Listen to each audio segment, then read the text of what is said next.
नेमकी घटना आणि कशासाठी उपोषण बसले समोर? तुषार संतोष कोकणे यांनी मला लग्नाच्या आमिष दाखवून माझ्यावर शारीरिक अत्याचार केलेला आहे. शारीरिक संबंध ठेवले, मला खोटं बोललं त्याने. आणि धस साहेबांचं नातेवाईक म्हणूनच त्याने विश्वासात घेतलं. धस साहेबांचे नातेवाईक म्हणूनच त्याने नाही का माझ्यावर दबाव टाकला, राजकीय दबाव. आणि मला म्हणजे सेशन कोर्टने जामीन नाकारलं त्याचा, तर हायकोर्टामध्ये अपील केलं. पण नेमकं म्हणजे जे पोलीस अधिकारी आहेत ना, माझे तपास अधिकारी, त्यांनी मला फर्स्ट हिअरिंग पासून दूर ठेवलं त्या कोर्टापासून. ते पण खोटं बोलून मला तिथं हिअरिंग आहे म्हणून बोलवलं. माझ्याकडून 1-2 कागदपत्रावर सह्या पण करून घेतल्या आणि नाही म्हणाले हिअरिंग, नंतर असेल तेव्हा सांगल.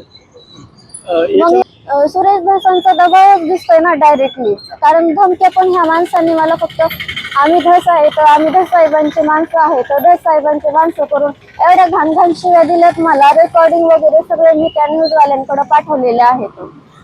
कुठलं कार्यकर्ते, काय नाव आहे त्याचं? नितीन कोकणे, विकास धस आणि तुषार कोकणे. कुठल्या पोलीस ठाण्यात गुन्हा दाखल आहे संपूर्ण? Ashti police station. कधी झालेली घटना? घटना 2000 नोव्हेंबर-डिसेंबर 2021 ला.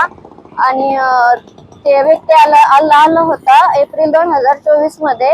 आणि मी पोलीस स्टेशनला मे 2024 ला गेले होते, सॉरी 2023 ला गेले होते. आणि मे मध्ये गेले तर 1 महिना त्या आरोपीच्या चुलत्यानं आरोपीला फरार करून ठेवलं.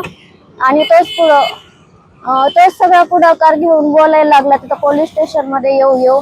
आणि मला खूप दबाव टाकला त्यांनी. राजकीय लोकांना तिथं पोलीस स्टेशन मध्ये घेऊन येऊ लागला. पुन्हा त्याच्या नातेवाईकांना घेऊन आला. आता एक तर त्यांनी माझ्याशी लग्न करावं, नाहीतर मग त्याला योग्य ती कारवाई होऊन शिक्षा व्हावी.